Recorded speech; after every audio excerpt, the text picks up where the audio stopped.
구약성경 다니엘 5장 17절부터 31절까지의 말씀입니다. 다니엘이 왕에게 대답하여 가로되 왕의 예물은 왕이 스스로 취하시며 왕의 상급은 다른 사람에게 주옵소서. 그럴지라도 내가 왕을 위하여 이 글을 읽으며 그 해석을 아시게 하리이다.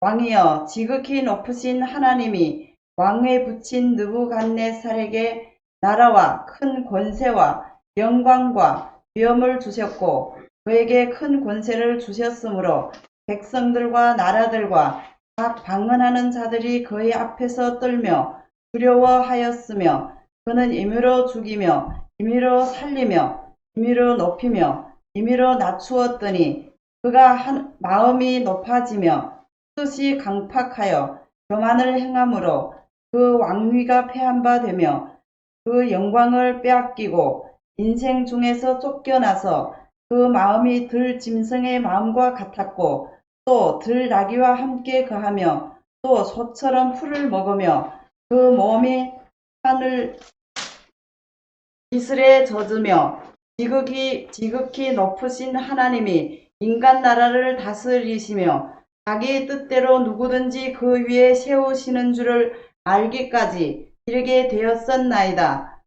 벨사살이여, 왕은 그의 아들이 되어서 이것을 다 알고도 오히려 마음을 낮추지 아니하고 도리어 스스로 높여서 하늘의 주제를 거역하고 그 전 기명을 왕의 앞으로 가져다가 왕과 귀인들과 왕후들과 빈궁들이 다 그것으로 술을 마시고 왕이 또 보지도 듣지도 알지도 못하는 금, 은, 동, 철과 목, 석으로 만든 신상들을 찬양하고 도리어 왕의 호흡을 주장하시고 왕의 모든 길을 작정하시는 하나님께는 영광을 돌리지 아니한지라. 이러므로 그의 앞에서 이 손가락이 나와서 이 글을 기록하였나이다. 기록한 글자는 이것이니 곧 메네메네 데겔 우바르신이라. 그 뜻을 해석하건대 메네는 하나님이 이미 왕의 나라의 시대를 세워서 그것을 끝나게 하셨다 하며 데겔은 왕이 저울에 달려서 부족함이 배었다 하며 베레스는 왕의 나라가 나뉘어서 메대와 바사 사람에게 준 바 되었다 함이니래다. 이에 벨세살이 명하여 무리로 다니엘에게 자주옷을 입히게 하며 금사슬로 그의 목에 들이우게 하고 그를 위하여 조서를 내려 나라의 셋째 치리자를 삼으니라. 그날 밤에 갈대아 왕 벨사살이 죽임을 당하였고 메대 사람 다리오가 나라를 얻었는데 때에 다리오는 62세였더라. 아멘. 마지막 때의 삶의 원리라는 제목으로 하나님 말씀을 나누기를 원합니다. 코로나 이후 시대에 우리가 살고 있잖아요. 마지막 때라고들 많이 얘기합니다. 이때 우리가 살아가고 있는데 이때 우리가 어떻게 살아가야 하는가, 그리스도인으로서 그런 말씀을 계속해서 살펴보기 위해서 기도를 하는 중에 제가 오늘 연초에도 말씀을 드렸는데 하나님께서 다니엘서와 누가복음을 마음에 주셨습니다. 그래서 다니엘서와 누가복음을 이렇게 격주로 묵상하면서 이 마지막 때에 우리가 그리스도인으로서 어떻게 살아가야 하는가를 계속해서 묵상하고 있습니다. 그래서 오늘은 다니엘서 5장에서 말씀하시는 마지막 때를 살아가는 그리스도인들의 삶의 원리가 무엇인가 살펴보고자 합니다. 오늘 벨사살 왕이라는 사람이 나와요. 그죠? 4장에는까지는 느부갓네살 왕이 나왔는데 벨사살이라는 왕이 나와요. 이 벨사살 왕은 바벨론의 마지막 왕입니다. 느부갓네살 왕과 벨사살 왕 사이에는 3명의 왕이 더 존재해요. 3명이. 그 3명의 얘기는 지금 성경에는 안 나와 있지만 역사에는 기록이 되어 있어요. 느부갓네살 왕과 벨사살 왕 사이에 3명이 더 존재하고, 그럼 느부갓네살 왕하고 이 지금 벨사살 왕하고 지금 선수가 어떻게 되는지 따져보면 느부갓네살 왕의 사위가 있어요. 사위가 나보니두스라는 사람인데 그 사람이 왕이 됩니다. 그 사람, 그 나보니두스 왕의 아들이 바로 오늘 등장하는 벨사살 왕이에요. 그럼 어떻게 됩니까? 느부갓네살과 벨사살의 관계는? 느부갓네살은 오늘 나오는 벨사살 왕의 외할아버지. 왕위가 사위로 옮겨갔어요. 그 벨사살의 아버지 때부터. 이렇게 된 거예요. 그래서 나보니두스 왕이 사실 지금 통치하고 있는 시대예요. 느부갓네살의 사위. 그런데 나보니두스 왕이 전쟁을 나갑니다. 당시에 이 바벨론이 전쟁을 많이 해가 영토를 막 확장하고 대제국이 되었잖아요. 여전히 전쟁을 하고 있어서 이 나보니두스 왕은 아라비아로 전쟁 원정을 가 있는 상황이에요. 그게 뭐 하루 이틀, 뭐 1년, 2년 이게 아니에요. 아주 오랫동안. 그렇기 때문에 왕궁을 오랫동안 비워둘 수가 없고 또 나라를 통치를 해야 되잖아요. 그래서 자기 아들을 벨사살을 왕으로 또 세워서 아들은 왕궁을 지키게 하고 나라를 통치하게 하고 자기는 지금 아라비아 전쟁 중에 있는 거예요. 그래서 그런 상황이에요, 지금. 그런 상황이고, 그래서 왕이 두 명인 상황이에요. 그래서 아버지인 아보니두스 왕은 전쟁에 나가 있고, 아라비아에. 그 아들 벨사살 왕은 지금 궁정에서 통치를 하고 있는 그런 상황이에요. 그래서 오늘 다니엘서 5장이 좀 길어서 다 읽지를 못하고, 우리 이혁 권사님이 되게 긴 성경을 잘 이렇게 공독을 해주셨는데, 사실 오늘 다니엘서 전체 5장 전체를 함께 살펴보면서 하나님께서 그럼 우리에게 주신 메시지가 뭔가 살펴보기를 원합니다. 그래서 성경을 있으신 분은 다니엘서 5장 1절부터 눈으로 이렇게 따라 보면서 5장에 이런 내용이 기록이 되어 있구나 하고 우리가 먼저 좀 알았으면 좋겠습니다. 벨사살이 왕이 돼서 5장이 어떻게 시작이 되냐 하면 귀족 1000명을 초대합니다. 자기 왕궁으로. 1000명이면 어마어마한 숫자죠. 그죠? 1000명이 되는 숫자를 초대를 해서 큰 잔치를 베풀어요. 그래서 그 1000명과 함께 술을 먹는 거예요. 어마어마한 지금 파티가 열려져 있는 상황이에요. 그런데 이 술이 이제 막 취해가지고 흥건하게 취하니까 이 벨사살 왕이 무슨 짓을 했냐 하면 자기의 그 외할아버지 느부갓네살 왕이 옛날에 예루살렘에서 탈취해서 온 그 성전에서 가져온 은그릇, 금그릇을 다 갖고 와라. 우리가 거기에다가 술을 따라서 술 마시고 놀아보자. 이렇게 얘기를 합니다. 벨사살 왕이. 그래서 그 느부갓네살이 예루살렘 성전에서 갖고 뺏어왔던 그 하나님의 성전 기명, 성전 그릇을 다 가져다가 술을 막 따르고 먹고 하는데 그때는 이제 귀족들만 같이 마신 게 아니라 왕후들도 다 불렀어요. 그리고 후궁들도 다 불렀어요. 그러면서 다 흥청망청 이렇게 먹고 있는 상황이었어요. 그리고 나서는 그들이 만든 우상신들한테 막 이렇게 예배를, 우상숭배를 하고 찬양하고 경배하는 그런 일들을 막 했단 말이에요. 쉽게 얘기하면 하나님의 성전 기물을 함부로 사용하였고, 그렇죠? 그리고 하나님을 모독하는 그런 행위를 한 거죠. 그리고 그 당시에 파티가 열리면은, 이런 잔치가 열리면은 보통은 남자들만 모여서 술자리를 하는데 특이하게도 왕후와 후궁들, 여자들까지 싹 다 불러가지고 같이 흥청망청 이렇게 술 마셨다는 것은 성적으로 상당히 문란한 파티였다라는 것을 얘기를 해주는 거예요. 그래서 그리고 적나라한 우상숭배를 또 하게 되고 이러한 일이 있었어요. 5장 앞부분.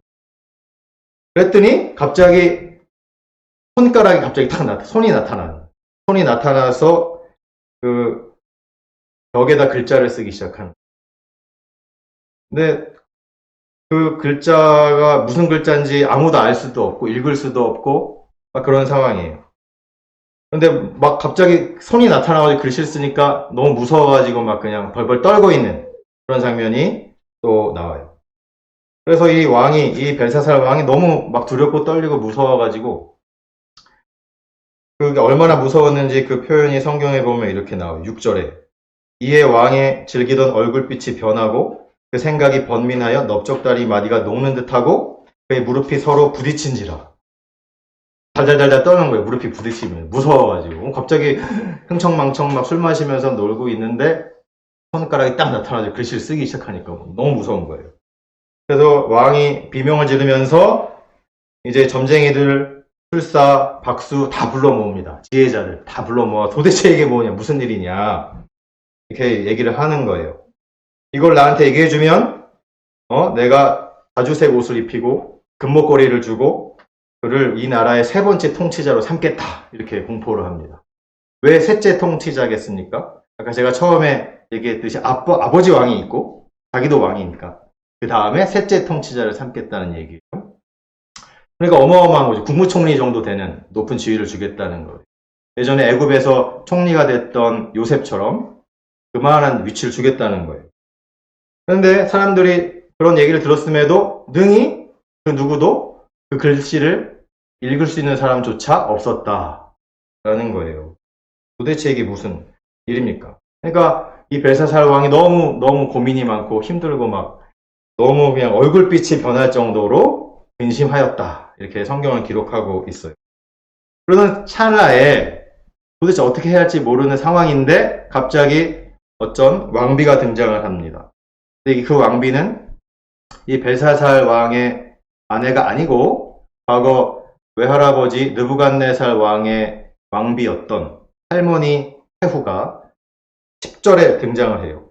그러면서 그 할머니 왕비가 한 얘기가 뭐냐 하면, 과거에 너희 할아버지 느부갓네살이 정말 신기한 꿈을 꾸어서 힘들고 어려운 때가 있었는데 거룩한 신들의 영이 있는 사람이 있었다.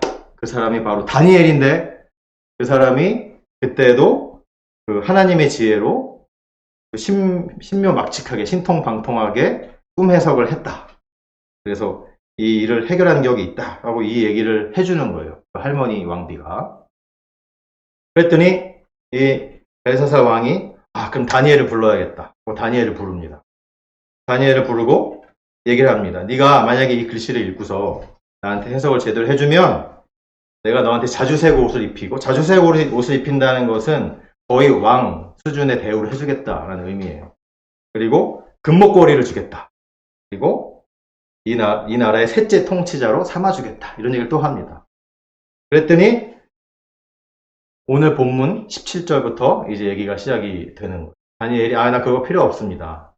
그런 거 필요 없습니다. 이렇게 얘기하면서 해석을 해 줍니다. 해석을 하기 전에 다니엘이 먼저, 이제 다니엘은 어느 정도 나이가 이제 있는 사람이에요. 할아버지가 어느 정도 돼 있는 상황이에요. 나이가 지긋하게 된 다니엘이 얘기를 합니다. 이 젊은 왕 벨사살에게, 너희 선대 할아버지 느부갓네살 왕 때에도 느부갓네살 왕이 교만해가지고 하나님이 왕위를 폐하고 정신병이 들게 하셔서 7년 동안 들에서 헤매게 만드셨는데 네가 여전히 그거를 깨닫지 못하고 너도 이렇게 교만하면 어떡하냐, 이런 얘기를 지금 다니엘이 하고 있는 거예요. 오늘 본문 20절, 21절에 나와요. 다니엘이 하는 얘기예요.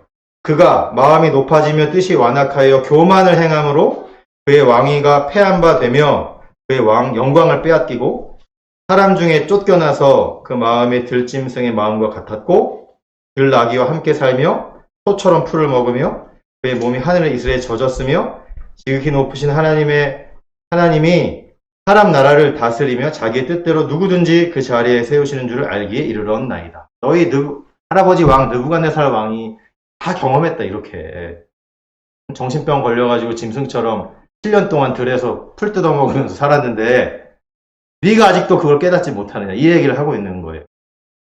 똑같은 죄를 지금 이 벨사살 왕이 저질렀다, 그런 얘기를 하고 있는 거예요. 그러면서 22절, 23절, 22절, 벨사살이여, 왕은 그의 아들이 되어서 이것을 다 알고도 아직도 마음을 낮추지 아니하고 도리어 자신을 하늘의 주제보다 높이며, 하늘의 주제가 누굽니까? 하나님보다 자기의 마음을 더 높이고 심지어 그의 성전 그릇을 왕 앞으로 가져다가 왕과 귀족들과 왕후들과 후궁들이 다 그곳에서 술을 마시고 왕이 또 보지도 듣지도 알지도 못하는 금, 은, 구리, 새, 나무, 돌로 만든 신상들을 찬양하고 도리어 왕의 호흡을 주장하시고 왕의 모든 길을 작정하시는 하나님께는 영광을 돌리지 아니하였다. 이런 얘기를 지금 다니엘이 벨사살 왕에게 하고 있습니다. 무슨 얘기입니까? 벨사살이 그 교훈을 다 까먹었다는 거예요. 할아버지 때 있었던 걸 다 까먹고, 심지어 하나님의 그 그릇, 하나님의 성전에 있었던 그 그릇, 은그릇, 금그릇을 다 가져다가 그것들로 여자들과 같이 막 성적으로 쾌락적인 잔치 파티를 하면서 술 마시고 환락을 즐기고 거기에다 더하여서 우상숭배까지 했다. 그런 얘기를 하고 있어요. 이게 뭡니까? 한마디로 얘기하면 벨사살 왕, 네가 하나님을 우습게 여겼다. 벨사살 왕, 네가 하나님을 모독했다. 우상숭배까지 하면서 하나님 앞에서 오만방자하게 행하였다. 이 얘기를 하고 있는 것이에요. 그래서 하나님이 손가락을 나타나게 하셔서 글씨를 쓴 거다. 이렇게 얘기를 했어요. 근데 이 글씨는 그 어느 누구도 읽을 수가 없는 글씨였어요. 지금 성경학자들도 도대체 이게 무슨 글씨였을까? 아무리 고민을 해봐도 알 수가 없는 거죠. 추측은 가능하지만 아무도 읽을 수 없었던 그 글씨. 그런데 하나님이 다니엘에게 지혜를 주셔서 그 글씨를 읽을 수 있게 해주신 거예요. 오직 다니엘만. 그래서 오늘 본문에 나오는 메네메네 데겔 우바르시는 그렇게 써 있는 게 아니고 원래는 전혀 다른 글씨가 써 있는데 다니엘이 이 바벨론 사람들이 이해하기 쉬운 아람어로 번역을 해서 읽어준 것입니다. 이 당시 사람들이 쓰던 언어가 아람어인데 다른 언어도 있었지만 아람어를 썼단 말이에요. 그래서 이해할 수 있게 아람어로 그 글씨를 번역해서 읽어준 거예요. 그 번역해준 내용이 메네메네 데겔 우바르신.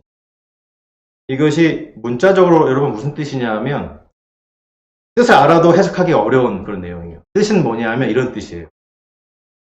세워졌다, 세워졌다, 달아졌다, 나뉘어졌다. 이렇게 써 있는 거예요. 한국말로. 혹은 숫자, 무게, 분할. 이렇게 써 있는 거예요. 한국말로.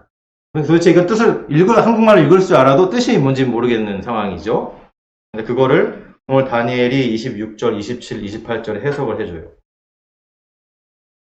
적혀진 글씨는 세워졌다, 세워졌다, 달아졌다, 나뉘어졌다는데 이게 도대체 무슨 의미인지 말씀을 해주고 있는데 26절부터 그 글을 해석하건대 메네는 하나님이 이미 왕의 나라의 시대를 세워서 그것을 끝나게 하셨다. 세웠다. 숫자를 세웠다.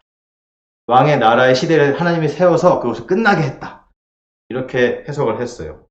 그리고 그 다음에 메네메네 데겔 27절에 데겔은 왕을 저울에 달아보니 부족함이 보였다. 라는 거예요. 데겔은 무게라는 뜻이에요. 무게. 무게를 달았다. 그런 뜻이에요. 그러니까 하나님께서 왕을 저울에 달아보니까 부족함이 있더라. 그런 얘기를 해석을 하고 있어요. 마지막으로 우바르신인데 28절에 그 해석이 나와요. 베레스는 왕의 나라가 나뉘어서 메대와 바사 사람에게 준 바 되었다 함이라. 우바르신을 해석하니까 왕의 나라가 나뉘었다. 우바르신이 나뉘어졌다는 뜻이야. 분할. 왕의 나라가 메대와 바사로 나뉘어질 것이다. 이렇게 해석을 하고 있는. 그랬더니 벨사살 왕의 반응이 그 다음부터 나와요. 벨사살이 어떻게 했습니까? 29절 벨사살이 명하여 그들이 다니엘에게 자주색 옷을 입히게 하며 금사슬을 목걸이에 걸어주고 그를 위해서 조서를 내려 나라의 셋째 통치자로 삼으니라. 그 사실 다니엘이 난 이거 필요 없어요 그랬다고. 그런데 그렇게 하게 했어요. 이게 뭐예요? 이거는 이따가도 얘기할 거지만 여전히 이 벨사살이 교만한 것을 단편적으로 나타내 주는 거예요. 이렇게 다니엘이 하나님의 지혜로 해석을 해줬음에도 여전히 교만해서 자기가 원래 하고자 했던 대로 자기가 정했던 대로 여전히 자기 고집대로 자기 마음대로 다니엘에게 상을 내리는 거예요. 그랬더니 어떻게 됐어요? 그날 밤에 바로 벨사살 왕이 죽습니다. 바로 죽고 바벨론이 멸망을 하게 됩니다. 30절 그날 밤에 갈대아 왕 벨사살이 죽임을 당하였고 31절 메대 사람 다리오가 나라를 얻었는데 그때 다리오는 62세였다.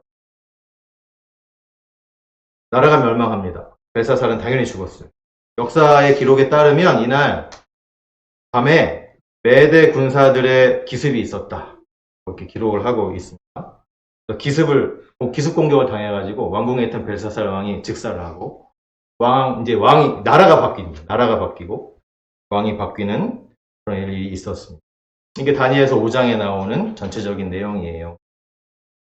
그래서 이 다니엘서 5장을 통해서 이런 내용이 적혀 있는데, 그럼 우리에게 주시는 말씀은 무엇인가? 우리에게 주시는 이 마지막 때를 살아가는 우리에게 주시는 도대체 삶의 원리, 그것은 무엇인가? 함께 짧게 3가지 정도 짧게 살펴보기를 원합니다. 첫 번째는 뭐냐면, 하나님의 성전 기물이 함부로 다뤄졌다는 사실이에요. 그죠? 어떤 일이 있었어요? 이 성전 그릇을 가져다가 근그릇, 은그릇, 하나님을 섬기는데, 하나님을 예배하는데 사용되어진 성전 기물을 가져다가 거기에 술을 따르고 막 술판을 벌였다라는 거죠. 그것을 하나님이 지적을 하셨어요. 다니엘을 통해서. 그리고 심판하셨다라는 것이에요. 그게 오늘 기록이 되어 있잖아요. 하나님의 성전 기물이 함부로 다뤄졌다는 점을 하나님이 지적하셨다는 거예요. 여기서 우리가 생각할 것이 있는데, 우리는 지금 성전 기물이 특별한 게 많지는 않지만, 우리가 드리고 있는 예배의 외적인 모습을 한번 생각을 해봐야 되는 것이 아닌가, 말씀하고 있는 것입니다. 요즘 시대가 어떤 시대냐면요, 여러분 아시겠지만, 예배의 내면적인 것, 예배를 드리는 사람의 마음, 예배의 내적인 것을 더 중요하게 생각하는 시대예요. 수많은 설교들과 목사님들이 성경에도 물론 그걸 강조하고 있고, 예배의 내적인 것을 더 강조합니다. 그러다 보니까 형식이나 예전, 성례나 예배 순서 등 같은 거, 이런 것들이 겉으로 드러나는 것들이 사람의 편의에 맞게 더 쉽고 더 편하게 이렇게 하려는 경향들이 있는 것을 우리가 알 수가 있습니다. 이렇게 하다 보니 하나님 중심의 예배가 되어야 되는데 점점 더 사람 중심의 예배가 되어가는 것은 아닌가 생각이 드는 거예요. 더 편한 예배, 더 간단한 예배, 이렇게 생각을 하는 거예요. 근데 여러분, 예배는 사람을 위한 것입니까? 하나님을 위한 것입니까? 예배는 사람을 위한 것이 아니에요. 예배의 가장 큰 목적이 무엇입니까? 예배는 우리가 일주일 동안 지치고 어렵게 살다가 주일날 와서 이렇게 좀 마음의 안식을 얻고 좋은 말씀 듣고 이런 게 목적이 되어서는 안 됩니다. 물론 그런 효과도 있지만 예배의 진정한 목적은 하나님께 영광을 돌리기 위한 것이 아니겠습니까? 아멘? 예배는 하나님을 위한 거예요. 100% 철저히 하나님을 위한 것이 예배입니다. 예배. 여러분도 하나님께 예배 드리기 위해서 이렇게 먼 길을 마다하고 이렇게 오신 것이 아니에요. 이 빗길에 하나님을 예배하는 거. 예배는 온전히 하나님만을 위한 것입니다. 그래서 우리가 너무 내면을 강조한 나머지 겉으로 드러나는 형식을 무시해서는 안 되는 것입니다. 한 극단적인 예로, 만약에 추리닝을 입고서 슬리퍼를 질질 끌면서 교회에 오는 사람이 과연 그 사람의 마음의 중심이 하나님을 온전히 향해 있다라고 말할 수 있을까요? 쉽지 않죠. 그러지 쉽지 않을 겁니다. 하지만 예를 들어 이런 미국이나 한국이 아니고 여기 무슨 열대지방이나 그런 동남아시아나 아프리카에 사는 사람들은 그 사람들이 늘 그렇게 살기 때문에 이렇게 간편한 반바지나 이렇게 쉬운 편한 복장에 슬리퍼 끌고 와도 괜찮을 수 있지만 한국이나 미국 같은 경우에는 그렇게 막 오는 사람들을 정말 그 사람의 마음이 하나님을 향하여 있다라고 말하기는 어려운 것이죠. 사람의 외형만 가지고 그 사람의 마음을 판단할 수는 또 없습니다. 그렇죠? 그것도 안 돼요. 그러나 그 마음의 중심이 하나님을 향하는 사람은 결국에는 그 마음의 중심 때문에 그 사람의 외형으로 나타나게 되어 있는 것입니다. 맞습니까? 로마서 12장 1절에 이런 말씀이 있어요. 그러므로 형제들아, 내가 하나님의 모든 자비하심으로 너희를 권하노니 너희 몸을 하나님이 기뻐하시는 거룩한 산 제물로 드리라. 이는 너희가 드릴 영적 예배니라. 아멘. 무엇을 드리라고 그랬냐면 너희 몸을 드리라고. 너희 몸을 하나님이 기뻐하시는 거룩한 산 제물로 드려라. 이것이 영적 예배니라 그랬어요. 여러분 이게 잘 이해가 안 갑니다. 왜냐하면 몸을 드리는데 이게 영적인 예배래요. 몸은 보이는 거잖아요. 우리의 몸은 누가 봐도 외형적인 거예요. 보이는 거예요. 우리의 몸을 드리라고 하는데 이게 영적 예배래요. 여러분 그래서 우리의 드려지는 마음도 중요하지만 우리의 외적인 것을 무시할 수는 없는 것입니다. 이 마지막 때에는 그렇다면 우리가 정말 이 마지막 때에 하나님께서 기뻐하시는 그런 예배의 모습이 무엇일까? 우리가 하나님이 기뻐하시는 예배의 외형적인 모습은 도대체 무엇일까? 한번 고민을 해 봐야 되는 것입니다. 예를 들면 이런 것도 생각을 해 봐야 돼요. 예배에 참여하는 우리의 옷차림, 외형적인 것. 그리고 하나님이 더 기뻐하시는 나의 외모가 있을까? 예배를 드릴 때. 그렇다고 성형수술 이런 거 얘기를 하는 게 아니잖아요. 내 내면이 하나님이 향해 있다면 외적으로 드러나는 표현이 하나님을 향하여 어떻게 드러나는 것이 기뻐하실까? 이런 걸 고민해 봐야 되는 것입니다. 뿐만 아니라 우리가 지금 이렇게 예배를 드리고 있는데 하나님이 더 기뻐하시는 어떤 장소라든지 하나님이 기뻐하시는 예배당 그런 모임 그런 것들이 있지 않을까? 그런 고민을 해 봐야 하는 것입니다. 외적으로 드러나는 것을 무시한 예가 실제로 있었던 일을 제가 하나 말씀을 드릴게요. 여러분, 교회는 그리스도인들, 예수님을 믿는 사람들이 모여있는 이 모임 자체가 교회입니다. 아멘. 예배당은 건물이에요. 그러니까 우리가 생각하는 교회 건물은 교회가 아니에요. 엄밀한. 그거는 그냥 건물이에요. 예배당일 뿐이에요. 지금 우리가 모여있는 이 13명의 이 모임이 진정한 교회인 줄로 믿습니다. 아멘. 이게 교회예요, 이게. 예배당이 없어도 우리가 예수님의 이름으로 모여있다면 이것이 교회입니다. 이게 너무 맞아요. 근데 이거를 너무 맞다고 생각한 나머지 어떤 일까지 있었냐면 실제 있었던 일인데 우리가 사용하고 있는 예배당은 그냥 건물일 뿐이다. 이렇게 너무 생각해 버리는 거예요. 그래서 실제로 있었던 일이 무엇이 있었냐면요. 실제로 있었던 그 한인교회에서 있었던 일인데 한인교회 예배당을 어떤 단체에서 자기네들이 모임으로 쓸 수 있게 빌려달라고 요청이 왔어요. 당연히 내어주죠. 웬만하면. 선한 일이면. 예를 들어서 제가 예전에 섬겼던 네브라스카주에서 섬겼던 교회에도 폴트 인터내셔널이라고 해외로 한국에서 미국으로 한국인 자녀들을 입양시킨 그 사람들 가족들을 1년에 한 번 정도 모임을 하는데 너무 선한 모임이잖아요. 예배당을 기꺼이 빌려줬습니다. 교회를. 그 입양 자녀 가족들 행사를 하라고. 너무 귀한 일이니까. 이런 건 오케이인데 그냥 예배당 건물에 불과하다고 너무 생각한 나머지 어떤 한 교회에서는 그것을 어떤 사람들한테 장소로 제공을 했는데 그 사람들이 자신들의 이슬람교 예배를 드리기 위한 곳으로 예배당을 빌려준 거예요. 한인교회가. 실제 있었던 일. 그래서 난리가 났어요. 물론 예배당은 건물일 뿐입니다. 그렇죠? 진짜 교회는 우리 사람들이에요. 크리스찬들.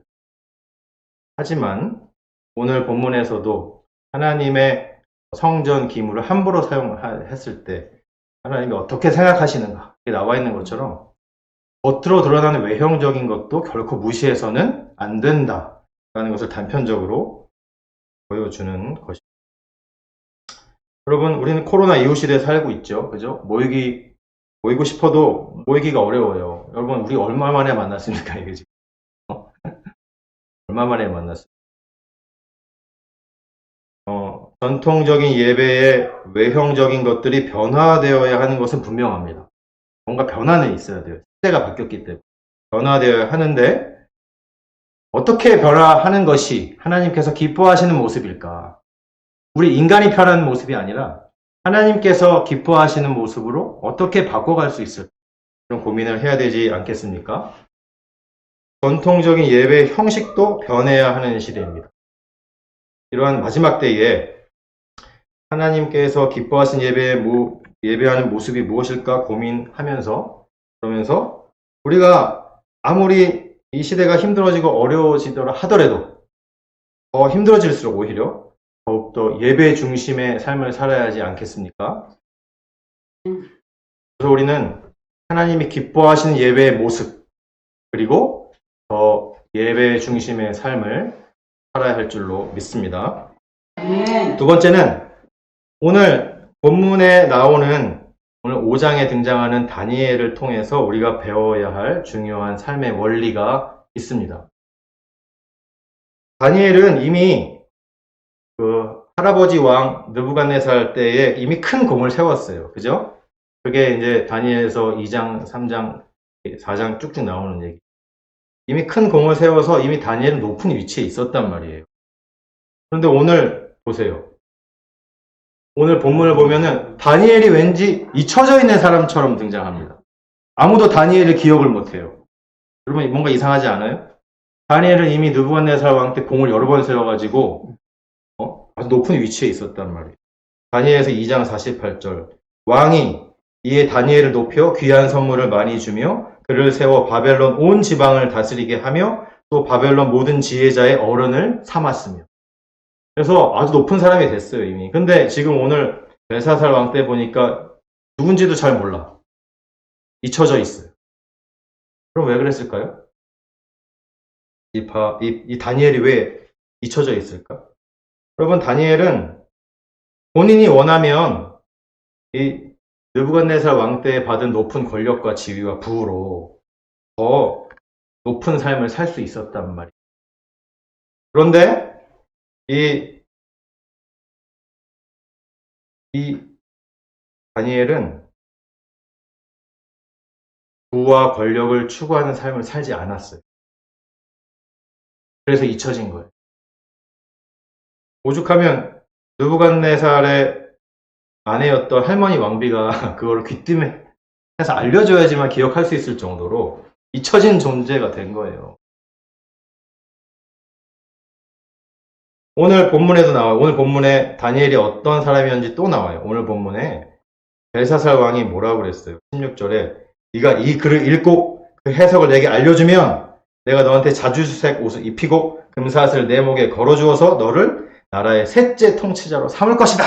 그랬더니 다니엘이 17절에 뭐라고 그랬습니까? 다니엘이 왕에게 대답하여 이르되 왕의 예물은 왕이 친히 가지시며 왕의 상급은 다른 사람에게 주옵소서.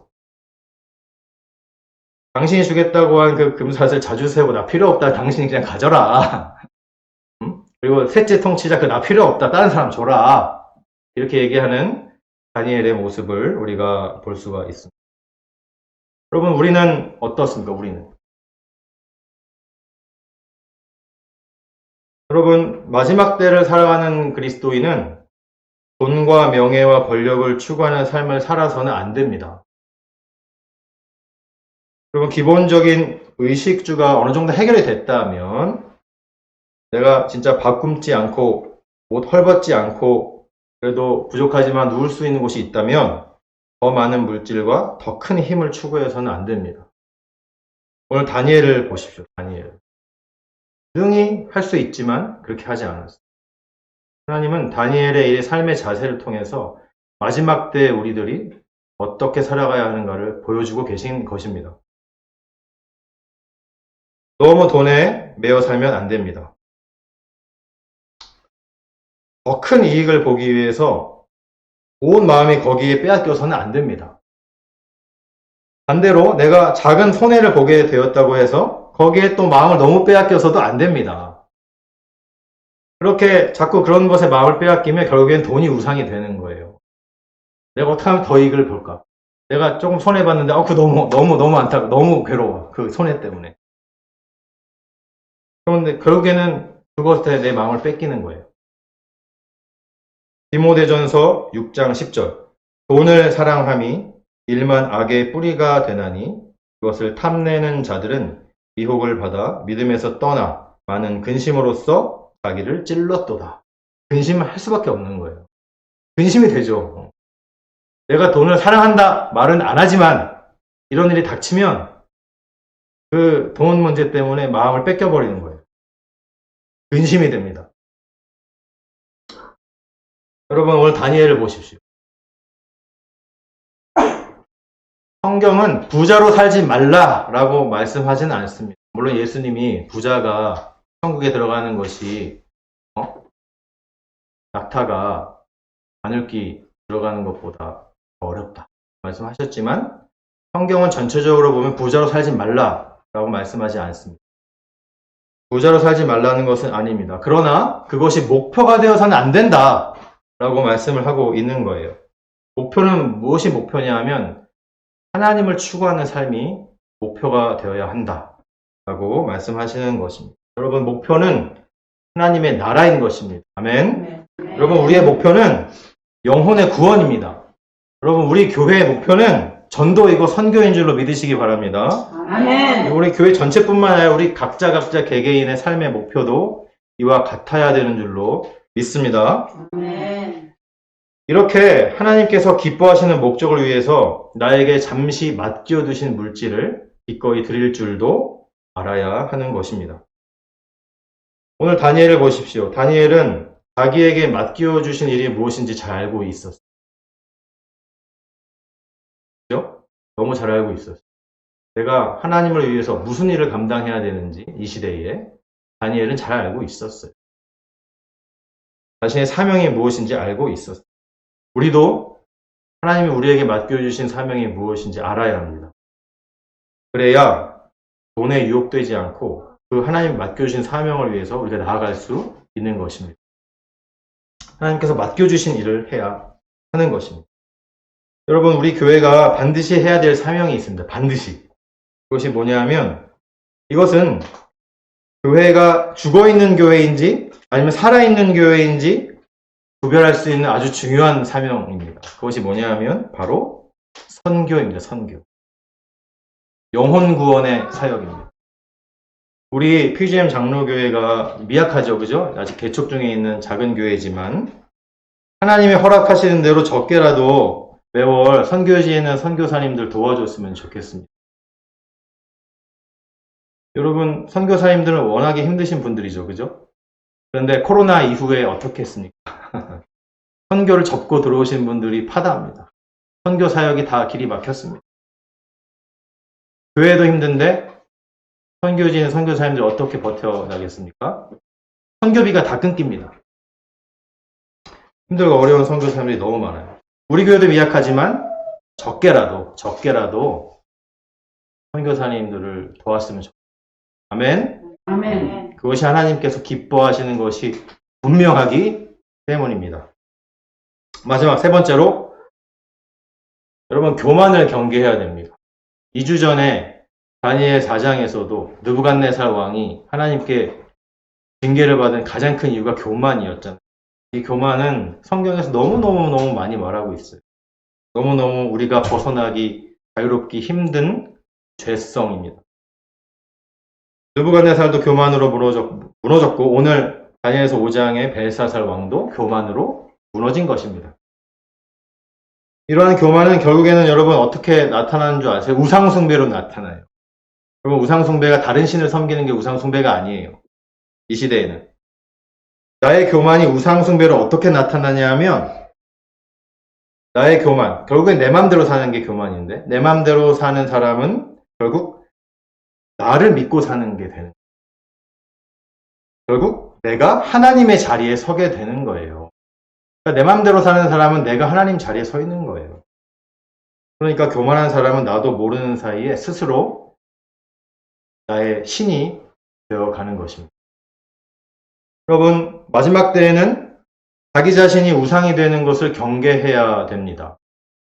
하나님께서 나의 삶을 다스리시고 인도하시도록 해야 하는 줄로 믿기를 바랍니다. 아멘. 오늘 다니엘이 벨사살 왕에게 뭐라 했습니까? 23절 뒷부분에 왕이 또 보지도 듣지도 알지도 못하는 금, 은, 구리, 새와 나무, 돌로 만든 신상들을 찬양하고 도리어 왕의 호흡을 주장하시고 왕의 모든 길을 작정하시는 하나님께는 영광을 돌리지 아니한지라. 이렇게 지적을 하고 있습니다. 여러분, 이렇게 코로나 바이러스, 또 변이 바이러스 그런 것들이 창궐한 지금 이 순간에도 여전히 우리의 호흡을 주장하시는 하나님을 믿으시기 바랍니다. 아멘. 그리고 지금까지도 그러셨지만 앞으로도 예수님이 재림하실 때까지 우리의 모든 길을 작정하시는 하나님을 믿으시기 바랍니다. 아멘. 여러분, 오늘 23절에 나온 호흡을 주장하시고 모든 길을 작정하시는 하나님이라고 그랬는데 이 주장하신다, 작정하신다 라고 표현된, 번역된 이 단어의 원래 뜻은 하나님의 손으로 붙드신다, 그런 뜻이 있습니다. 그래서 하나님께서 호흡을 붙들어 주시고 하나님의 손으로 우리의 모든 길을 하나님의 손으로 붙들어 주신다, 그런 뜻인 것입니다.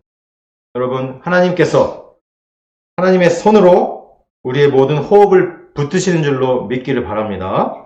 우리의 모든 나아갈 길도 붙들고 계신 줄로 믿으시기 바랍니다. 이러한 하나님께 나의 결정권을 다 내어드리시기 바랍니다. 이것이 겸손입니다. 하나님께서 주장하시는 대로 인도함을 받으시기를 바랍니다. 아멘. 말씀을 마치겠습니다. 사랑하는 성도 여러분, 우리는 마지막 때를 살아가고 있습니다. 이러한 시대에 하나님께서 정말 기뻐하시는 예배를 드리시기 바랍니다. 힘들수록 더욱 더 예배 중심의 삶을 사시기 바랍니다. 아멘. 그리고 물질의 마음을 빼앗기지 마십시오. 하나님이 가장 경계하시는 것입니다. 우리가 다 힘들고 어렵습니다. 힘들고 어렵지만 물질은 하나님을 기쁘시게 하는 방향으로 써야 되는 것 아니겠습니까? 여러분, 거기에 너무 마음을 빼앗기지 마시고 오히려 하나님의 나라와 영혼의 구원에 더 마음을 쏟으시기 바랍니다. 그리고 자기 자신의 교만을 스스로 경계하시기 바랍니다. 힘들고 어려울수록 내 마음대로 생각하고 내 마음대로 판단하려 합니다. 사람들은. 그렇게 하지 마시고 나의 호흡과 모든 길을 여전히 붙들고 계시는 하나님께 온전히 맡겨드리는 여러분 되시길 주님의 이름으로 축원합니다. 아멘.